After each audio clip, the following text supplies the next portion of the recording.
Good evening, board members and community. And we do have some amazing scholars in the audience today, and I can't wait to celebrate you all. But want to start off, we value mental health. And so for our mental minute this evening, I want to just give you some tips on the benefits of music. Does anybody out there like music? Yes? Okay, very good, very good. So if you like music, then it's definitely beneficial in terms of mental health. And I love a good playlist, whether I'm running or traveling. Music can improve your focus on work or study. And to all who listen to music while you're working, keep jamming on. Music can also boost confidence, and any theme music that you have will do. And mine is by Mary J. Blige, just fine, in case anyone wants to know my song. It can also help express your emotions. And a shout out to those who create those themed playlists for us. So just think of that as just another tool in your toolkit as you consider your mental health and wellness, the benefits of music for your mental health. All right, so I want to also recognize some of our employees for their years of service. I believe we have a short video.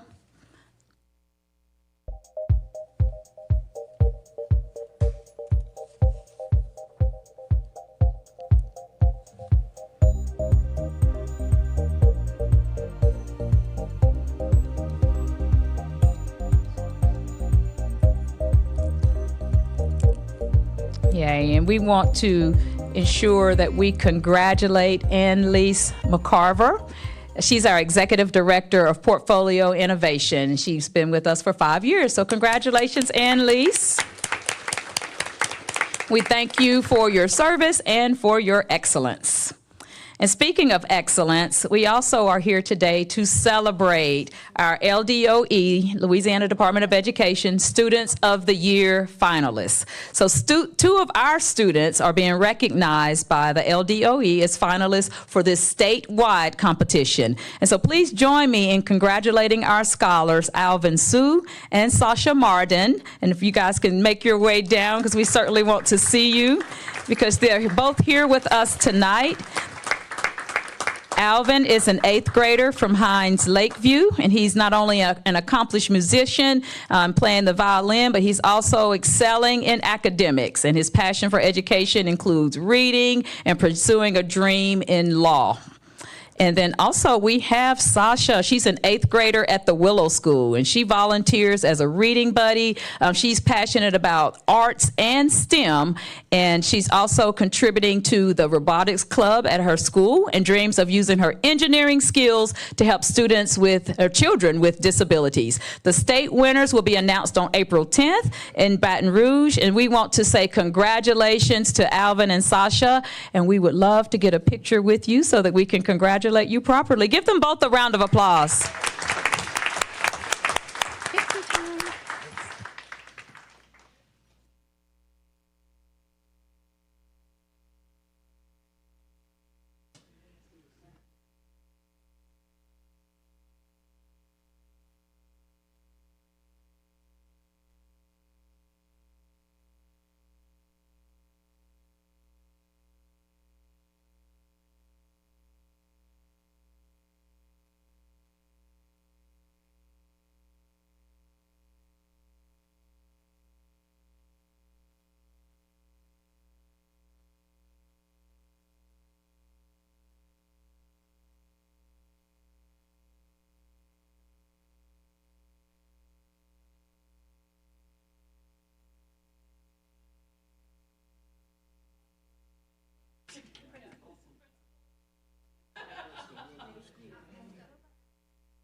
All right.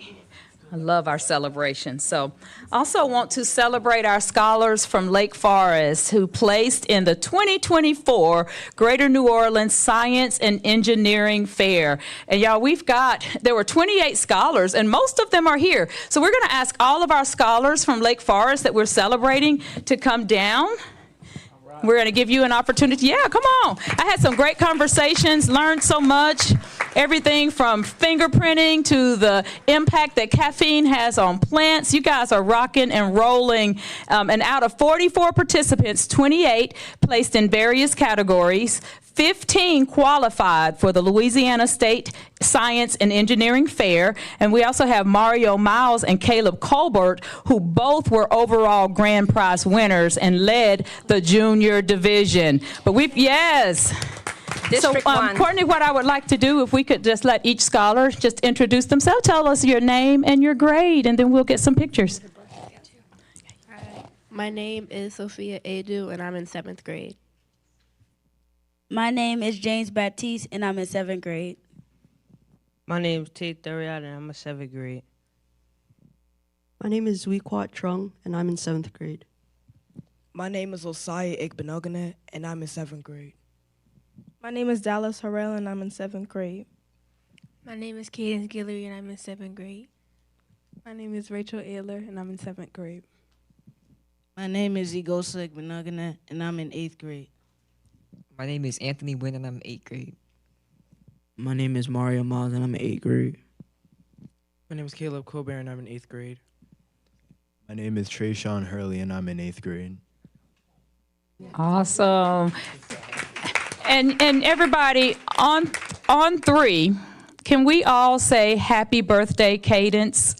On 3, 1, 2, 3. Happy birthday, Cadence. Yes, give her a big round of applause for being here on her birthday. We also want to thank Dr. Sharika Hagan and Miss Marla Watts. Those were our junior division teacher mentor awards, and we appreciate them for highlighting and supporting our exceptional students. So let's get some pictures. Congratulations, scholars. Picture time.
I'd also like to recognize the Honorable Ellen Hazor here supporting her son. Good to see you, Judge.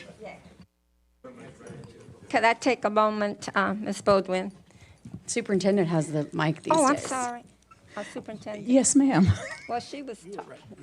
Okay, thank you. Thank you. Thank you, Ethan. I'm getting permission. I would like to acknowledge that the students from Lake Forest Charter are a part of District 1, the district that I represent. You make me very proud, very, very proud. And thank you to the CEO and to the staff, and especially did we recognize our teacher because she's here And did you get in the picture? Well, would you stand up so that we can recognize you? She's been doing this there for quite some time, and a remarkable job. Thank you very much.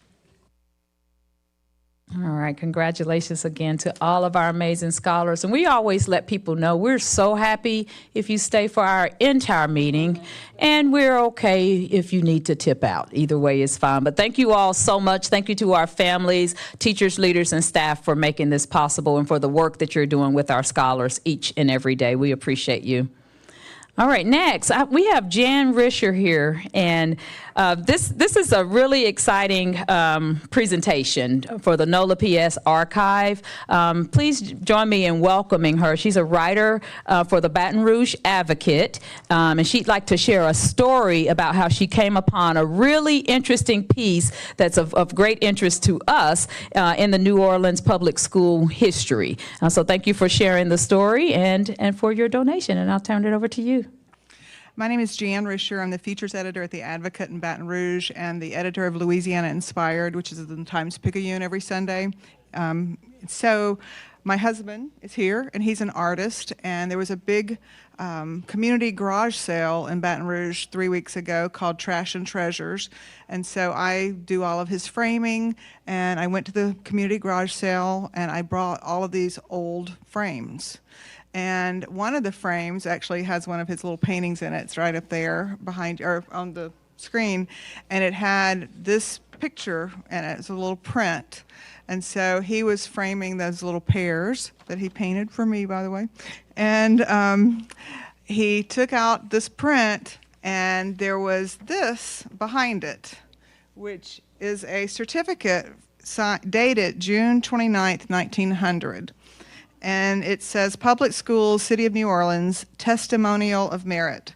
Awarded to Stephanie K. Borer by her teacher and the directors of the public schools for regular and punctual attendance, correct deportment, and diligent attention to study during the past annual session. And it's signed by her teacher, Sally Boyce, her principal, M.A. Wicks, and the superintendent of public schools, William Easton. All their real signatures are on it. And so I did a little research on her. I'm going to write a column about this for the Times-Picayune.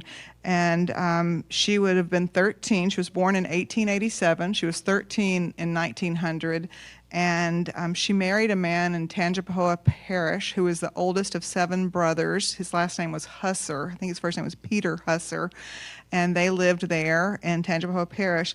And what I think probably happened is my guess is her parents framed this when she won it when she was 13. And then she got married, moved away, and thought, I don't need that silly thing on there, so I'm going to put this in front of it. And there it stayed for 100 and some odd years. And so I just called the school board thinking I wouldn't speak to anyone, and lo and behold, somebody actually answered the phone, and I told them what I had, and I was just looking for a comment, and they said, could you come to our school board meeting? So here I am. And they told me about the archives, and I'm just so happy that you guys are doing this archives, because that could make a real difference. And I hope that other people will find mementos, yearbooks, dance recital programs, whatever it is, and donate them to you guys. So here you go. Thank you so much. Thank you for sharing the story, and thank you for the donation. For someone from our comms team, we really appreciate it. And the timing is perfect because we're at a point now where we're about to celebrate our school district's birthday. And I'm going to ask Dr. Ken Ducote to come and speak to NOLA PS's 183rd anniversary. And thank you so much, Jan. We really appreciate you, and I look forward to seeing the story when you write it. Dr. Williams, if I may, sorry, Mr. Ducote. Miss Risher, Jan, Dr. Batiste and I are over here doing some amateur detective work, and we actually think that this was signed by Mr. Albert Wicker, who has a building named after him in Orleans Parish. So, the principal? Yeah, yes, he was the principal of the school at the time. So, and also we have Warren Easton, also named after the superintendent. Yeah. Oh, is that Warren? That's Warren Easton that signed it? Yes.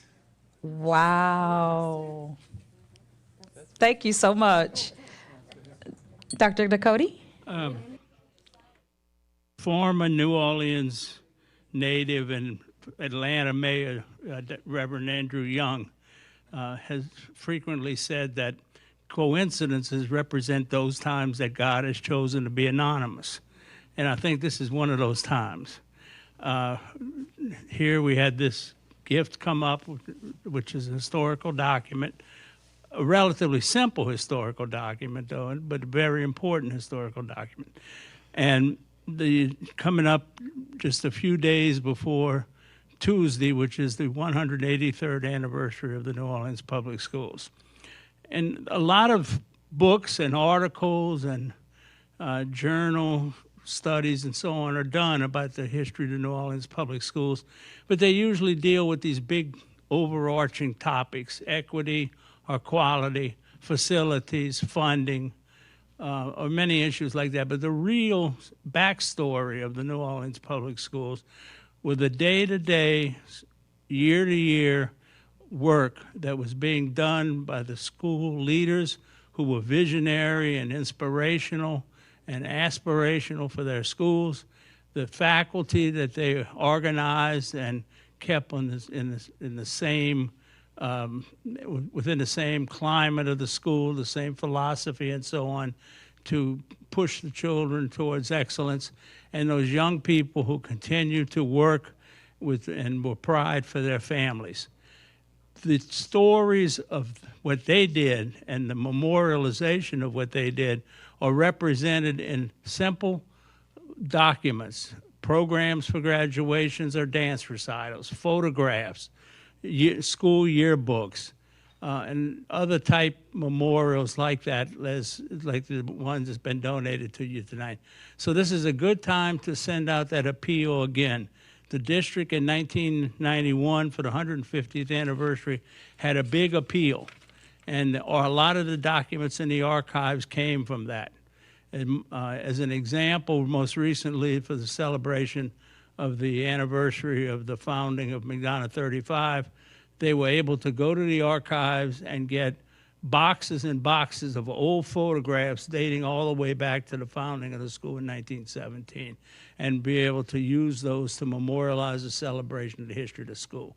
So with that, I just point out that this is an occasion not only to appreciate that particular document and age and what it symbolizes, but also to remind the entire community that we have all over the place many of these historical type documents, many of which are from people who have passed on to a different life.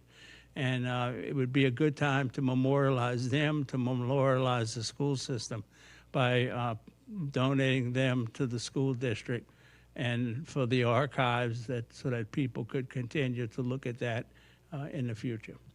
Thank you.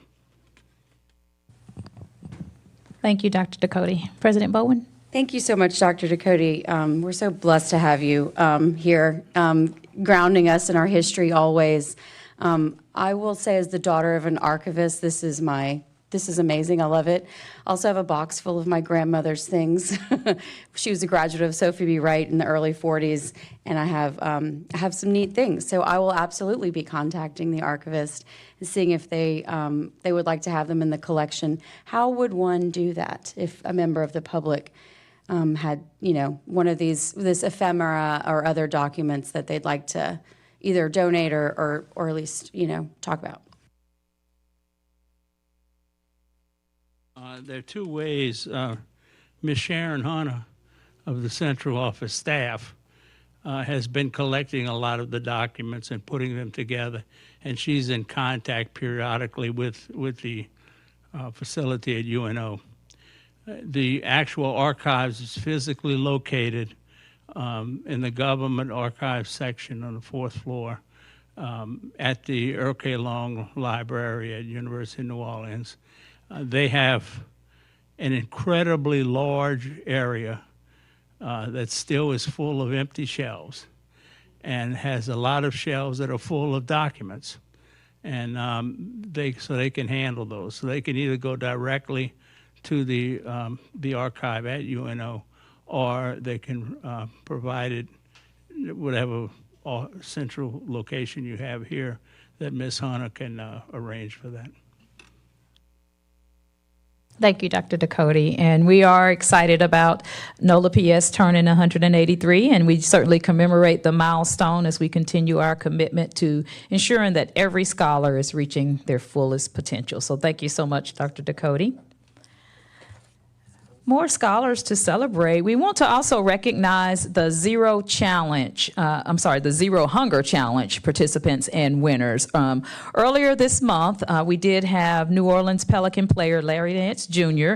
to host a Zero Hunger Challenge contest. It was a pitch contest, and the purpose was for schools to develop teams to determine what are some ways that we can address food insecurity and hunger from within our community. And we did have 6 of our high schools to participate, and 4 went on to be finalists, and we had 2 schools that placed. Frederick Douglass placed first with their project Keep It Growing, which was a project around growing your own food, a really unique take on gardening. And then we also had scholars from the Willow School, and their project was about rethinking the corner stores. And we really appreciated both teams, all of the teams, for their deep thinking around the issue of food insecurity. And we thank Larry Nance Jr. for his commitment to our scholars and the community as well. And we were certainly impressed with the presentations. He made a donation so that the winning team, which was a team of 5, again from Frederick Douglass, each of them received $10,000 in scholarship funds. And then our runner-up school, which was a team of 5 from the Willow School, each received $5,000 as a scholarship. And so we appreciate Larry for doing his part in our community, and certainly for our scholars, their leaders, teachers, and staff for working with them on being innovative thinkers around doing more to support food insecurity within our community. Also, we had our Black History Month celebrations last month, and had a culminating event on February 29th at the Ashe Cultural Arts Center Powerhouse Theater, and was super excited to not only hear our Singing Mustangs, the McMains Grammy Award-winning choir, who were phenomenal, but also had a panel discussion with Larry Washington, who is the CEO of Junior Achievement and also the board chair for KIP, Adrenda Kelly, who is the CEO for BNOLA, and Barbara Major, a community leader within New Orleans community. And had a great conversation with them. And then I also had the pleasure of awarding the first ever Equity in Action and Equity in Education Scholarship. So congratulations to Amari Ann Shepard and Victoria Rose Cager for winning those scholarships. And they both had very compelling stories on how they want to impact the communities that they serve by looking at things through an equity lens and ensuring that they're giving voice to people within the community that need it. So congratulations to those 2 scholars. Also recently, I believe it was last weekend, I had the great pleasure of enjoying STEM Saturday with STEM NOLA. It was a great opportunity to hear and listen to our scholars do experiments around music and really getting a good feel for the physics of sound.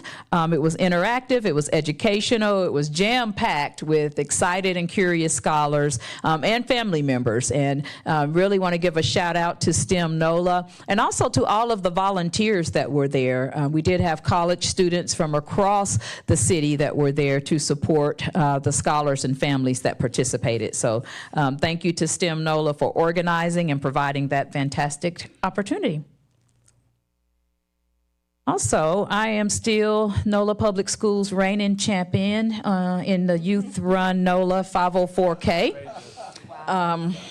No, hold your applause. It's okay. It was a great joy to be able to participate in the 504K at Crescent Park and the Bywater, and lots of fun. Enjoyed the music and just being able to see our community get out and be healthy and fit. So it was definitely a great way to have a mental minute, and enjoyed the run. And perhaps Mr. Parker will catch me next time.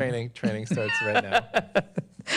Also, Inspire NOLA is celebrating their 10th year, and their theme is Inspire Higher. Had a great time at their brunch a couple of weeks ago and at the gala this past weekend. And over the past decade, Inspire NOLA has certainly become a distinguished educational institute that consistently demonstrates excellence and fosters a positive learning environment. And I certainly enjoy working with each and every one of our Inspire NOLA schools, and we love helping them celebrate this milestone, and definitely congratulate them for the remarkable achievement, and wish them best and much, much continued success in the years to come.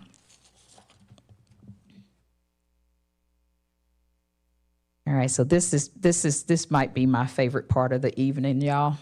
Last week, I got to visit Heinz Charter at Parkview for their art show, and I was completely blown away by the art from the scholars. It was just really great to see how well-rounded the scholars were. I had an opportunity to talk to each of them about their pieces, for them to kind of describe what their motivation was, and to be able to share their vision and other artwork that they were thinking of, and that sort of thing. It was truly amazing to just be able to see them exhibit the culmination of their hard work throughout the year, and to show their artistic talents. And this was a fundraiser, so it was a pleasure for me to be able to support our scholars, and I want to also show you the artwork that I purchased in support of them.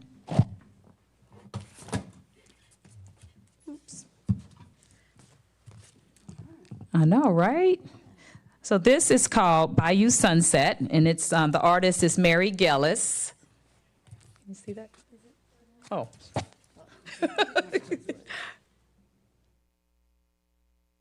Yeah, can you see it? Isn't that nice? That's pelican, yeah. Yeah, I know. Sorry for holding it upside down initially.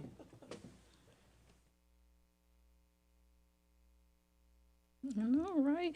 This one is called Black Beauty, and the artist is Beoleth Avila.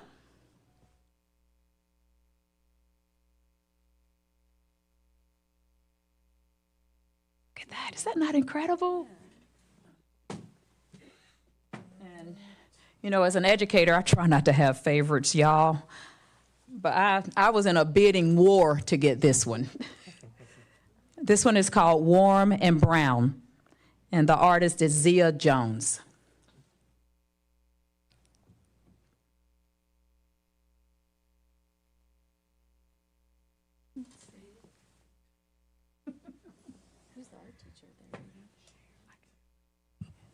So congratulations to all of the artists, and thank you to those who contribute to my new art collection. And it was just really amazing to be able to see our scholars' talents, and it just really speaks to the well-rounded learning that's taking place in our schools. And we know that arts is extremely important. It improves creativity. It even improves literacy. So thank you so much to our amazing art teachers and talented artists, dedicated educators who are supporting our scholars out there. Also, I had the opportunity to participate in the Deeper Learning Dozen Convening panel, and this was in honor it was for the Equity and Justice panel discussion at the TEP Center. And it was a great opportunity to celebrate NOLA PS Evolve, as I did make many comments that directed the community to look at our strategic plan, and to be able to really look at how we view equity as it relates to high quality schools, and as well as how we prioritize the importance of anti-racist practices, promoting equity, and ensuring that our scholars are in learning environments that foster positive school cultures. The panel was a great opportunity to share with the members of this particular organization, who were school leaders and school employees employees from across the nation. Teams of school districts were present for this, and so it was really great having conversations with them and hearing some of their experiences and how they compared to some of ours. And then last week we did have our DBE, our Disadvantaged Business Entity Enterprise, I'm sorry. Last Thursday, our procurement team, led by Jonathan Temple, hosted more than 100 individuals and businesses who are interested in doing business with NOLA PS. And the goal of the program is just to provide the maximum opportunities for our participants via acquisition of goods and services, as well as making sure that we are connecting and providing clarity for our potential partners. It's our commitment to maintain non-discriminatory practices, and we're proud to say that we are really being as robust as possible with our DBE participation. Our goal is 35%, and we are working diligently to make sure that we reach that goal. So I do want to thank our procurement team for the work that they do on putting on that presentation and for inviting members of the community to learn more about the services for NOLA PS. Last Friday, I hosted the CMO board chair meeting to share district updates and also to give them some insights on our 5-year portfolio plan. The meeting was for board chairs and gave them an opportunity to engage with one another as well as ask questions and learn more about updates within the district, and definitely look forward to meeting with them on a regular basis as we not only move through the 5-year portfolio plan, but other district updates as well. In terms of monthly celebrations, this is Women's History Month, and it's crucial that we take an opportunity to recognize the many women and trailblazers out there who have shattered the glass ceiling and paved the way for future generations. And in our schools, it's vital that we instill this in our scholars. And so by celebrating Women's History Month, it's not only a way to honor achievements, but it's also a way to inspire our scholars to dream big and making sure that they're pursuing their aspirations.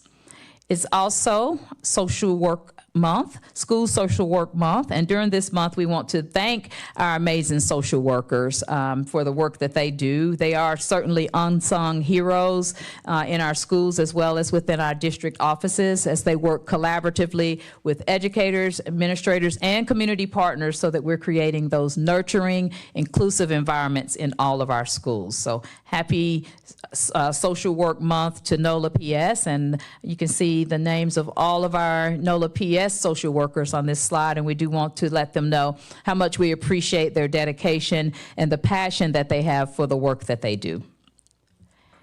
It's also, yes, let's clap. Yes, thank you. Thank you, Mr. Parker. Thank you to our social workers because the work that they do is amazing, so we certainly appreciate them. It's also National Nutrition Month, and certainly we cannot do the work that we do if our scholars don't have the food that they need. So we do thank our many child nutrition program team members for the work that they do by incorporating nutrition education and making sure that that's actually part of curriculum and part of how we promote access to healthy food options so that our scholars can develop lifelong habits that will serve them not only in the classrooms but beyond. And it's also Music in Our Schools Month. I mentioned arts earlier. Of course, that was visual arts, but music is certainly a driver for creativity and inciting curiosity in our scholars, and even a career source for many of our scholars. Music education can be a profound impact in terms of academic achievement, cognitive development, and even the social and emotional well-being of our scholars. So we do want to recognize and celebrate all of our dedicated music education teachers who consistently inspire and uplift our scholars each and every day.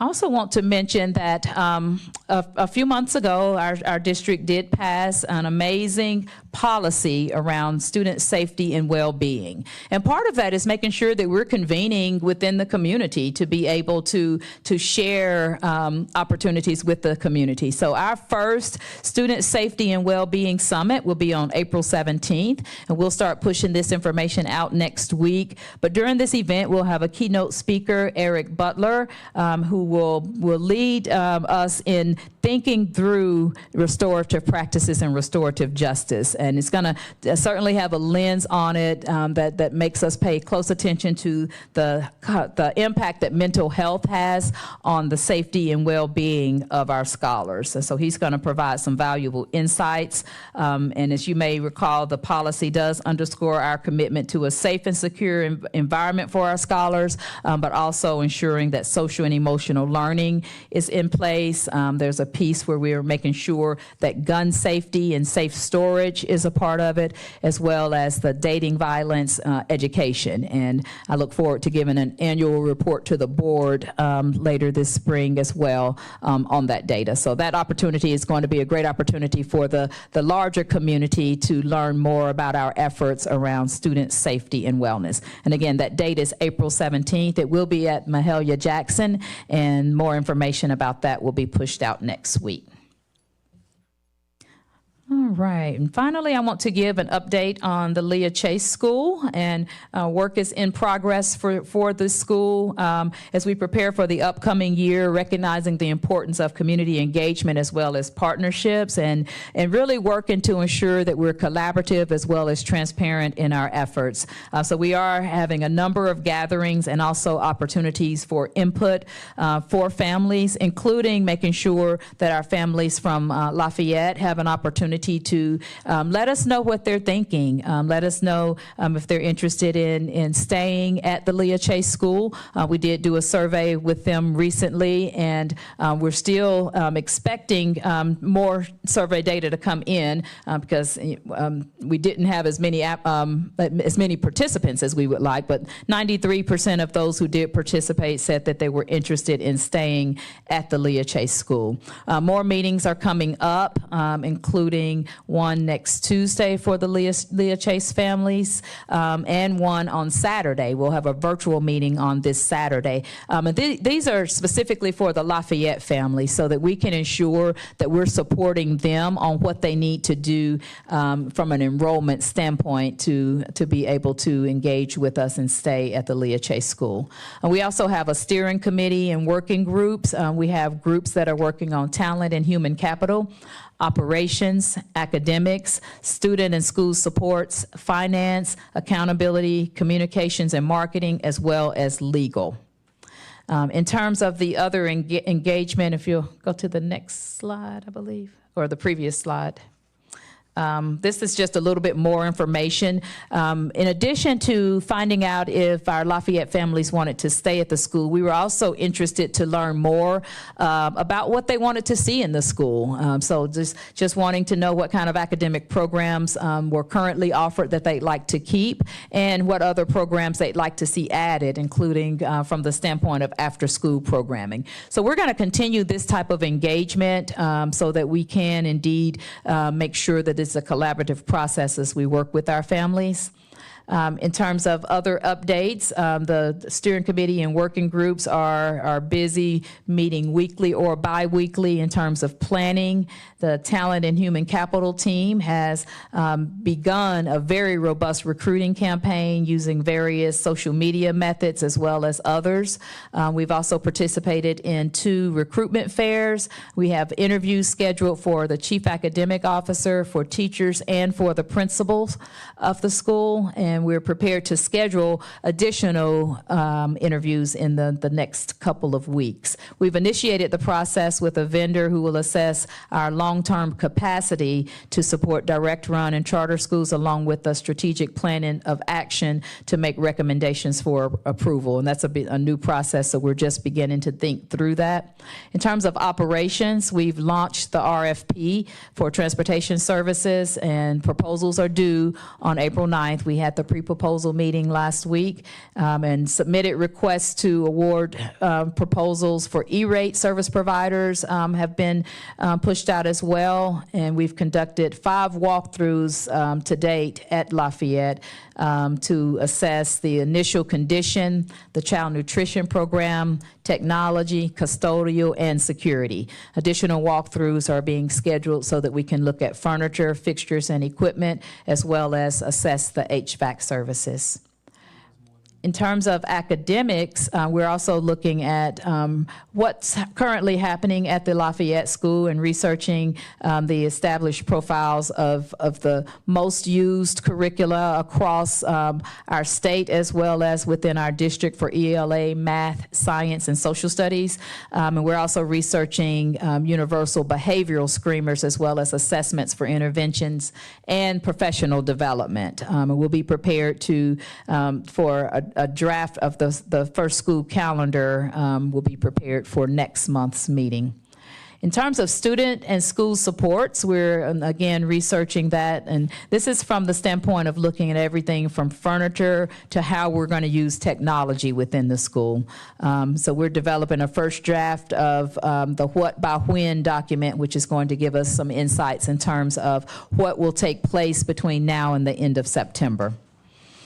Our finance budget codes for the Leah Chase School are being established or have been established, and we're also identifying our internal budget manager and making sure that we're ready to handle finances and purchases. Our accountability team has been busy developing an accountability profile for traditional direct run schools based on LDOE accountability measures, as well as making sure that we're building performance profiles from current Lafayette students. Our comms team has been very busy with communications and marketing, including an initial draft of the Leah Chase School logo, launching our Did You Know campaign, which you should have seen this week, and also the Leah Chase School website. And we've established communication channels with potential partners, as well as planning partnership meetings and scheduling the announcements of those upcoming community meetings that I mentioned earlier. And of course, our legal team is reviewing OPSB personnel policies to ensure that we are updating those that need to be updated, and also working with our enrollment team on the admissions policies and revisions to the enrollment manual, and reviewing LDOE policies as well as state laws related to traditional schools, and also reviewing the student code of conduct so that we'll have that prepared for the Leah Chase School as well. And as I mentioned, we are hosting our first community meeting on the 28th, which is a week from today. It will be at the school at 6 p.m. So please look for more information online for that as we prepare to make sure that we are engaging our families. And that concludes my report, and I'll take any questions from the board. Mr. Servagon? Yeah, thank you for all y'all's hard work on this, your diligence, your concentration, your dedication here. I really see it in the work that you're doing, and I hear a lot from people around the community that there's engagement, that there's work there, and I appreciate the times I've been reached out to see where I could lend a hand. We need to make sure everybody knows that we get the excitement, that there's something right there in the neighborhood that everybody can be a part of. And I would love to have also these logos, these announcements. I can get on my social media. I can push it out. I can do emails, and then continue to lend a hand with y'all to do this outreach, to make sure everybody knows, to build that excitement that I believe will be there if we just can get the word out. So, as we're building this, it looks like perhaps it'd be some fundamental infrastructure that then would be lent to the strategy of how we could handle direct run effectively well as you work towards, as we ask you to have a report on multiple schools. It looks like we're getting some of that work done now. That is more about it's about more than just a single school. What you're building is about more than just a single school. If I'm right, could you explain how this might lend also to future efforts? Yeah, absolutely. So we do look at this as creating a framework for what needs to be done. In an ideal situation, we'll use our 5-year portfolio plan as a tool and as several data points to create what we consider if-then statements in terms of what would make it necessary for a school to be taken over by a different provider, including us. And so when we think about a high-quality provider, or high-quality network or management organization, NOLA PS is included in that. So certainly the 5-year portfolio plan will be the driver for that moving forward. But we are making sure that we're being diligent in cataloging the work that's being done. And it may look different from one school to the next because it's not going to be a cookie cutter, but certainly many of the working groups that we have and the high leverage pieces of their work is something that can be replicated and something that we would be able to ensure that we have that intel for future needs. That's great. And I know for myself, like if I have some giant commission I got to finish, deadlines are good. They make you work, you know, and so we've given ourselves a short ramp.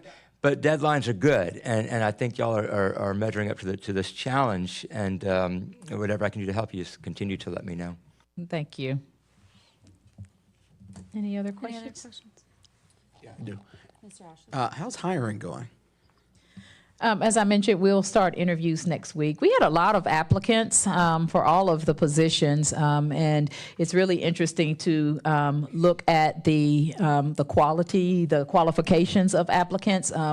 Quantity does not equal quality, unfortunately. And I'll just use the CAO for an example, where you were looking for someone who had at least 10 years experience and progressive experience from an administrative standpoint, because we do want someone who has not only been a great teacher, been a principal, but also led curriculum and instruction at some point, because this person is going to be the person who not only evaluates and supervises the principal, but also informs the professional learning, ensures that we have high quality evaluation tools for our teachers, and any changes that might need to be made in our instructional framework. And we had some great applicants, but many who were not qualified based on that being the measure that we were looking for. And the same for the other roles. So certainly looking forward to interviewing teachers on Saturday. And that's going to be a great opportunity to meet the amazing teachers that are out there who are interested, and more to come with the positions. The Chief Academic Officer and Principal interviews are next week. Thank you. And then tell me, do we expect the calendar to mirror the recent calendar guides that was sent to us by Bessie board member and our current CMO leader, Dr. Sharon Clark? Yes, it will fit within those guidelines.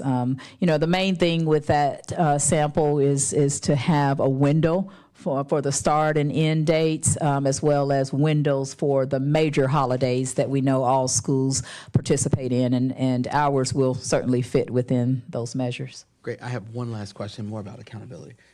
Do we expect our accountability, I know you're working on this now, do we expect the accountability framework to look similar to how we hold charters accountable, or will it differ? Meaning if we don't hit the academic marks for a certain amount of time, will we, do what normally happens, which becomes a transformation, which is normally like you just change the leadership. Right. But what does that look like? Yeah, so the main thing for us will be paying close attention to LDOE, because we're not exempt as a traditional public school. We're not going to have some of the exemptions that our charter schools have. So I would say the main difference will be that we'll have to pay closer attention to LDOE policies and expectations, even timelines that may apply to us as a traditional public school that public charter schools don't have to adhere to. Are we expecting that to be harder or easier from your vantage point? I don't think it'll be necessarily harder or easier, just different. Because good schooling is good schooling. So I don't think it's going to be any more of a challenge, but it certainly will be different. And because essentially our authorizer is the state, the LDOE, as opposed to a charter management organization or an authorizer like us. Yes. Thank you. All right. Thank you, Dr. Williams.